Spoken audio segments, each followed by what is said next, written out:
जय हिंद समाजवादी साथियों। समाजवादी पार्टी के 5 प्रत्याशियों को रात के अंधेरे में जबरन हरवा दिया गया। जी हां, आज हम बात करेंगे समाजवादी पार्टी के उन 5 प्रत्याशियों को लेकर जिनको कहीं ना कहीं लोकसभा के चुनाव में जो आगे चल रहे थे, और जिस तरह से समाजवादी पार्टी के मुखिया अखिलेश यादव जी ने दावा किया है कि हमारे 20 से ऐसे प्रत्याशी हैं, 15 से 20 ऐसे प्रत्याशी जिन्हें जबरन चुनावी मैदान में हरा दिया गया है। और अखिलेश यादव जी ने इसके साथ ही साथ, जहां पर अखिलेश यादव जी ने इस बार के लोकसभा चुनाव में 37 सांसदों के साथ जीत हासिल की है, और उसके साथ ही साथ समाजवादी पार्टी उत्तर प्रदेश की सबसे बड़ी पार्टी बनकर उभरी है और देश भर में तीसरी सबसे बड़ी पार्टी बनकर समाजवादी पार्टी उभरी है इस बार के लोकसभा के चुनाव में। तो लोकसभा के चुनाव में अखिलेश यादव जी के द्वारा जो पीडीए का नारा दिया गया, उस पीडीए के नारे पर जनता ने भरोसा जताया। भरोसा जताने के साथ ही साथ जनता ने समाजवादी पार्टी के 37 सांसदों को एक साथ लोकसभा में भेज दिया है, जो अब जनता की आवाज़ को लेकर सदन में उठाएंगे। तो ऐसे ही हम बात करेंगे इन 5 प्रत्याशियों को लेकर।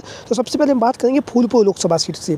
फूलपुर की लोकसभा सीट, यहाँ से अमरनाथ मौर्य चुनावी मैदान में उतरे हुए थे, क्योंकि यह फूलपुर की जो लोकसभा सीट है, यहाँ से कहीं ना कहीं अखिलेश यादव जी के द्वारा एक जातीय समीकरण को अखिलेश यादव जी ने साधने के लिए यहाँ से फूलपुर की लोकसभा सीट से अमरनाथ मौर्य को चुनावी मैदान में उतारा था। अमरनाथ मौर्य जी यहाँ पर दमदार तरीके से चुनावी मैदान में उतरे और उन्होंने चुनाव लड़ा भी। ये इन्होंने यहाँ से 4,48,268 वोट पाए हैं। वहीं पर इन्हें 4,332 वोटों से चुनावी मैदान में हार गए हैं। हालांकि दावा ये भी किया जा रहा है कि ये हारे नहीं थे, इन्हें जबरन रात के अंधेरे में जैसे जैसे जो काउंटिंग दिन में शुरू हुई, तो ये आगे थे, और आगे होने के साथ साथ जैसे रात का अंधेरा बढ़ता गया, वैसे ये जो अमरनाथ सिंह मौर्य जी थे, इन्हें चुनावी मैदान में हरा दिया गया। उसके साथ ही साथ हम बात करेंगे एक ऐसी लोकसभा सीट है जहाँ पर तो अखिलेश यादव जी ने उस लोकसभा सीट को लेकर तो बहुत ही बड़ा दावा भी किया, उसको लेकर भी हम अपनी इस वीडियो में बताएंगे। हम दूसरे नंबर पर बात करेंगे अलीगढ़ लोकसभा सीट से। अलीगढ़ की लोकसभा सीट से, जहां से चौधरी विजेंद्र सिंह को इंडिया अलायंस की तरफ से समाजवादी पार्टी के मुखिया अखिलेश यादव जी ने प्रत्याशी बनाया था अलीगढ़ लोकसभा सीट से। तो अलीगढ़ की लोकसभा सीट से चौधरी विजेंद्र सिंह जी पूर्व में सांसद भी रह चुके हैं। उसके साथ साथ इस बार 2024 के चुनाव में अखिलेश यादव जी ने प्रत्याशी बनाया। इन्होंने दमदार तरीके से चुनावी मैदान में उतरी और जनसंपर्क किया, लोगों के बीच में पहुँचे, और लोगों के बीच में पहुँच कर लगातार जनसंपर्क के माध्यम से जनता के से रूबरू भी हुए। और वहीं पर हम बात करेंगे विजेंद्र सिंह ने इस बार के लोकसभा के चुनाव में जहां पर दमदार तरीके से अपना प्रदर्शन किया।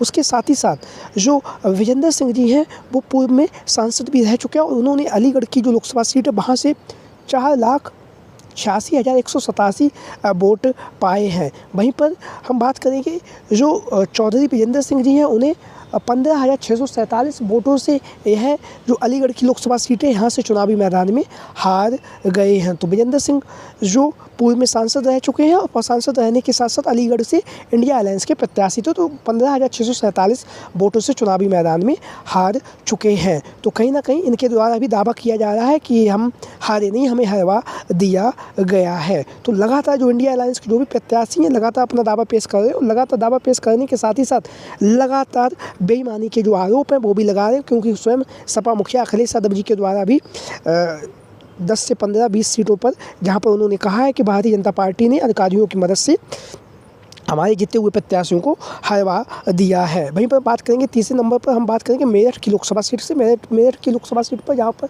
अखिलेश यादव जी के द्वारा एक नया समीकरण साधा गया, और अखिलेश यादव जी ने ये जो मेरठ की लोकसभा सीट है, यह जो सीट है, यह सामान्य सीट है। इस सामान्य सीट पर अखिलेश यादव जी के द्वारा जो दलित समाज से जो है सुनीता वर्मा जी को चुनावी मैदान में उतारा गया था, और सुनीता वर्मा जी ने मजबूती के साथ चुनाव मैदान में उतरी भी, और उन्होंने चुनाव भी लड़ा भी। हालांकि सुनीता वर्मा पूर्व में जो मेरठ की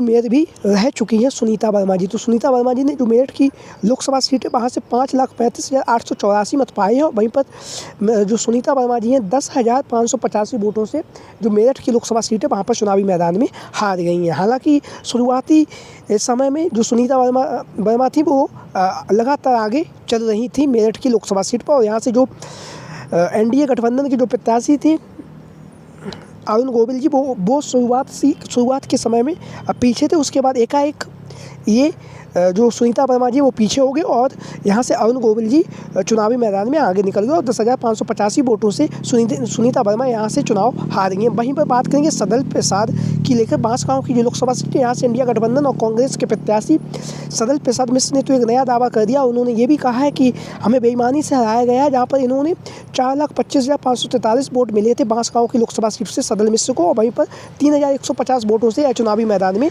हार गए हैं। हालांकि सदल मिश्र के द्वारा लगातार दावा किया जा रहा है कि हमें हरवा दिया गया था। उसके बाद सदल मिश्र लगातार कोर्ट में जाने की भी बातें कह रहे हैं और लगातार साक्ष्य को जुटा रहे हैं और लगातार जनता के बीच में पहुंच रहे हैं और जनता के बीच में पहुंचकर लगातार साक्ष्यों को जुटाने का प्रयास कर रहे हैं। उसके बाद सदल मिश्र कह रहे हैं कि हम कोर्ट में जाएंगे, वहाँ पर हमें न्यायपालिका है उस पर पूरा भरोसा, हमें न्याय जरूर मिलेगा। तो बांसगांव की जो लोकसभा सीट है, वहाँ से सदल प्रसाद मिश्र का दावा है कि उन्हें जबरन चुनावी मैदान में हरा दिया गया है। वहीं पर हम बात करेंगे अब सबसे ज़्यादा जो चर्चित नवल किशोर साक्य की जो फर्रुखाबाद लोकसभा सीट है, फर्रुखाबाद की लोकसभा सीट, यहाँ से नवल किशोर साक्य चुनावी मैदान में होते हैं। साक्यबाउल सीट है और साक्यबाउल सीट होने के साथ साथ यहाँ से शुरुआती समय पे ही यहाँ पर कांटे की टक्कर देखी जा रही थी। अंधेरा होते होते यहाँ पर 4600 वोटों से जो डॉक्टर नवल किशोर साक्य समाजवादी पार्टी के जो प्रत्याशी थे, उन्होंने आखिरी समय में लीड बनाए रखे थे। फिर एक है कि यहाँ पर जो दावा किया जा रहा है, यहाँ पे लाइट काट दी। लाइट काटने के बाद यहाँ से जो भारतीय जनता पार्टी के जो सांसद है मुकेश राजपूत जी, उन्हें